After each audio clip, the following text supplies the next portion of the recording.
Friends, आज हम गणित के सेतु अभ्यासक्रम कक्षा 5वीं की कृति क्रमांक 31 देखने जा रहे हैं, जिसका घटक है दिनदर्शिका यानी कैलेंडर। अब इस कैलेंडर का आपने ध्यान से निरीक्षण करना है। कौन सा महीना है ये? यह है फरवरी 2012। इसमें 1 तारीख आई है बुधवार को और यहाँ पर 29 तारीख दिखाई दे रही है। अब 29 तारीख हर साल नहीं रहती है फरवरी महीने में। हर बार 28 तारीख फरवरी होने के बाद ही 1 मार्च शुरू हो जाता है। फिर अब यहाँ पर 29 तारीख क्यों आई है?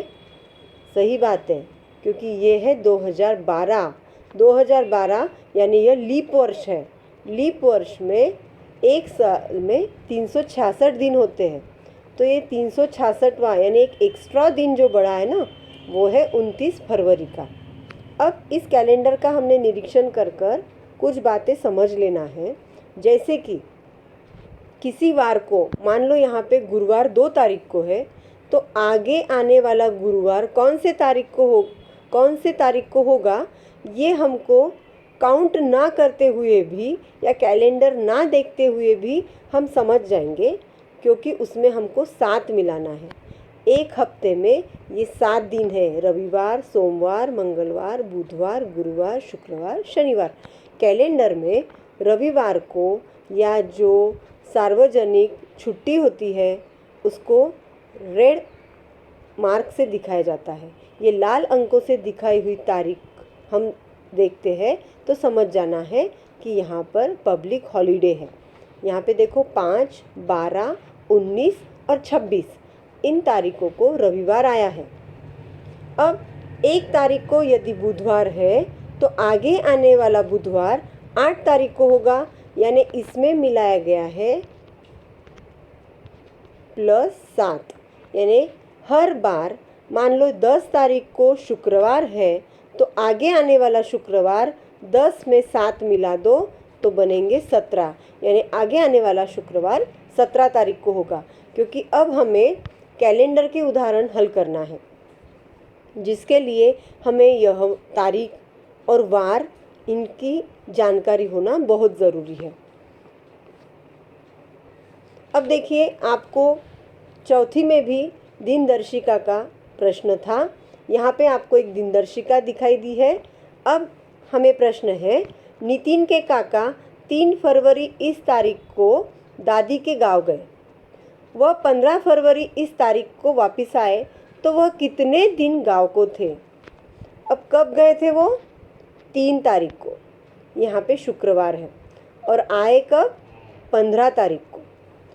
15 तारीख और 3 तारीख अगर हम इनकी घटाव करते हैं तो वह उत्तर आएगा 12। लेकिन 15 में से 3 निकालने के बाद हमको उसमें +1 करना पड़ेगा। देखिए, 15 - 3 बराबर 12, लेकिन उसमें 3 तारीख यह भी एक दिन उसमें गिना जाएगा। जब भी हम तारीख का ऐसे गणित हल करेंगे, कितने दिन के लिए गाँव गए या कितने दिन हमने दूध लिया, या ऐसा जब प्रश्न रहता है ना, तब तारीखों की घटाव कर लेना है और उसमें +1 करना है। अर्थात यह एकदम शॉर्ट पद्धत है जिससे हम तुरंत जान सकते हैं, क्योंकि हर बार कभी 2-3 महीने का काउंट करना रहता है, तब हम इतनी संख्याएं लिखकर काउंट करने में बहुत मुश्किल होगी। इसीलिए हमने ध्यान रखना है कि ऐसे कितने दिन हुए हैं वह हम तारीख से माइनस करके उसमें +1 करके उत्तर ले सकते हैं। देखो, यहाँ पे आपको छुड़ा के दिया है, तारीख लिखिए 3, 4, 5, 6, 7, 8, यहाँ से लेकर तो 15 तारीख तक, और फिर उन बिंदियों को ऐड किया है तो वो आए हैं 13 दिन नितिन के काका गाँव गए थे। आपको और एक उदाहरण दिया है। रहीम दी गई दिनदर्शिका के निरीक्षण के आधार पर यह बताया रहीम ने कि यह 2012 यह लीप वर्ष है। तो ये ऐसा क्यों बोला गया? जैसे कि मैंने आपको पहले बताई, लीप वर्ष में 366 दिन होते हैं। और लीप वर्ष कैसे समझना है, तो वह भी बहुत आसान है। जिस वर्ष की संख्या को 4 से भाग जाता है, उस वर्ष के फरवरी महीने में दिन 29 रहते हैं। अब जैसे 1900, 2000 यह शतक वर्ष है। इनके बारे में ज़रा हमको अलग नियम ध्यान रखना पड़ता है। इनको 400 से भाग दिया तो ही वह लीप वर्ष रहता है। 29 दिन का फरवरी महीना हर 4 साल के बाद में आता है, यह आपने ध्यान रखना है। और एक बहुत ही सरल 4 पंक्तियों की कविता है जो मैं हर बार बच्चों को सिखाती हूँ। वह है सी अप जू नव 30 के। सी मतलब सितंबर, अप यानी अप्रैल, जू यानी जून, नव यानी नवंबर। ये 4 महीने हमने ध्यान रखना है। कौन से? सी यानी सितंबर, अप यानी अप्रैल, जू यानी जून और नव यानी नवंबर। सी अप जू नव 30 के, बाकी सब 31। अब बाकी में जो भी इन 4 महीनों के अलावा बचे वो केवल फरवरी जो होता है वह फरवरी होता है 28 या लीप वर्ष में रहता है वो 29। ये ध्यान रखना है। लीप वर्ष का समझने का आपको बताया गया है कि जिस वर्ष को 4 से भाग जाता हो उसे हम लीप वर्ष कहेंगे। आगे हम देखेंगे दिनदर्शिका के निरीक्षण के आधार पर ही हमें इन प्रश्नों के उत्तर लिखना है कि स्कूल की ट्रिप 29 दिसंबर से 3 जनवरी तक गई तो वह ट्रिप कितने दिन की थी। अब देखो यहाँ पे 29 दिसंबर, बाद में 30 दिसंबर, अब दिसंबर होता है 31 दिन का, उसके बाद में आएगी 1 जनवरी, 2 जनवरी, 3 जनवरी। तो यहाँ पे कितने दिन हो गए? कुल 6 दिन की यह ट्रिप थी। आगे का प्रश्न है, मार्च महीने के पहले हफ्ते में 2 तारीख को बुधवार है तो उसके अगले हफ्ते में आने वाले शुक्रवार की तारीख कौन सी होगी।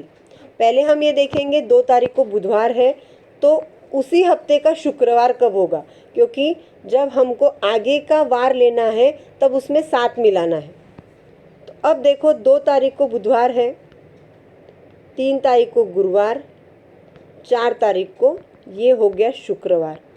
उसके आगे आने वाला शुक्रवार हमको चाहिए तो उसमें हम मिलाएंगे 4 में 7, मतलब 11 तारीख को आगे के हफ्ते का शुक्रवार आएगा।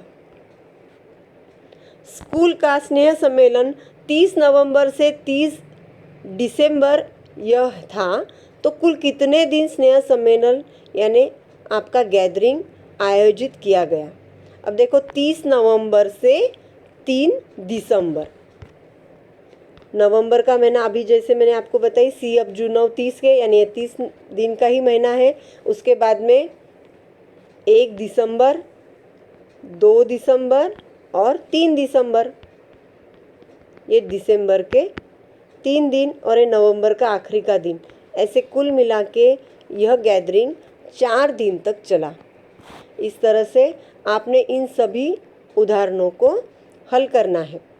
कैलेंडर का फिर से एक बार आपके घर पे जो कैलेंडर रहता है उसका आपने निरीक्षण करना है।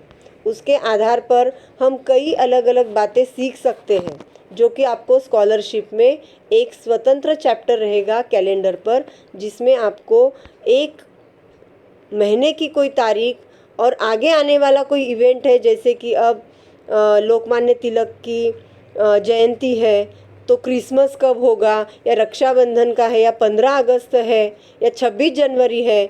इन तारीखों के आधार पर, कैलेंडर के आधार पर आपको वह गणित भी हल करना है।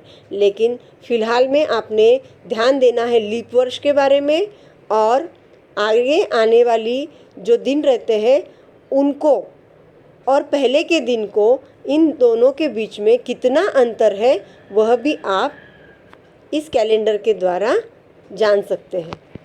Thank you.